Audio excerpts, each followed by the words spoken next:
Saat ini saya Winando Dapinsi sedang melihat Pak Yusma ini sedang menangkul ikan di tengah Sungai Komering.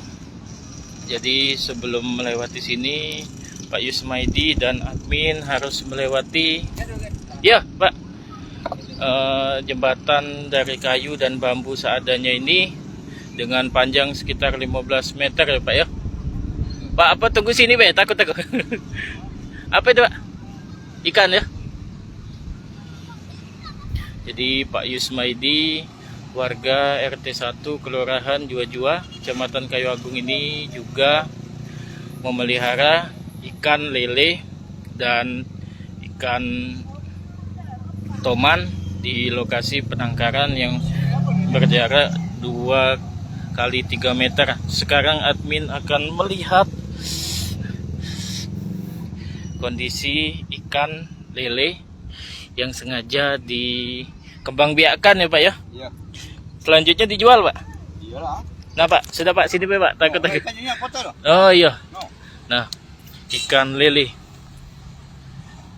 Ikan lele yang dipelihara di tengah Sungai Komering ya Pak ya. Nah, kita lagi ada di tengah-tengah. Tuh ikan lelenya besar-besar. Guys.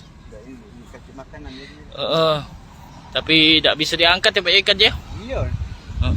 Itu mau dicedok.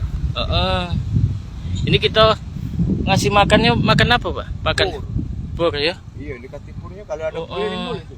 Oh. Kasih purnya tuh habis purnya. Berapa banyak Pak di dalam sini? Ini 2.000 kemarin. Oh, 2.000 ikan ya? Kecil soal badannya 3.000 mau ada gimana? Kalau sekali panen dapat 1 kintal. Ya lebih kurang segitu lah. Yo, inilah di deketi Bang. Ini gugup no, lihat nah kaki dah. Di jembatan seadanya ini.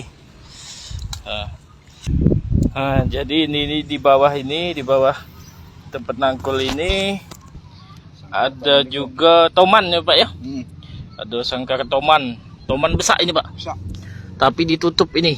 Yo, Ditutup, kalau tidak ditutup lompat kata Pak Yusma ini. Kita lihat lagi nih, nangkul waktu tangkul diangkat. Nah, jadilah dapat sikok ya Pak ya. 2 dah, sikoknya jatuh. Ikan apa ini Pak? Ikan lambak. Lambak. Ikan lambak ini tahu bahasa nasional. Apalah bahasa Indonesianya nih, ikan lambak. Jadi setelah dapat ikan ini langsung dicemplungkan di kotak toman buat makan toman. Jadi ikan yang didapat tidak dibawa balik ya Pak ya? Ikan dikit. Kalau toman-toman ini sebesar-besar mana Pak? Sampai 3 kilo, 2 kilo. Setangan ada? Sekarang? Yo. Oh. Inilah sekarang baru. Oh, setangan ya? Sekitar 6 bulan lagi bisa jadi sekilo lebih dia. Oh, Pajak 1,5 kilo. Pajak nyampe berapa kilo? Sampai 4 kilo. 4 kilo ya. Jadi selain Pak Yusma ini juga ada banyak warga RT 1 lainnya yang sedang nangkul tuh. Nah, itu ada panen sangkar itu. Ikan nila, gurami sekilo. Oh, sangkar itu ya Pak ya? Iya, gurami. Dia nak gurami dia, berat sekilo, ada yang 1,5 kilo, dia baru dijual itu. Jangan lupa subscribe, share, komen, dan like ya.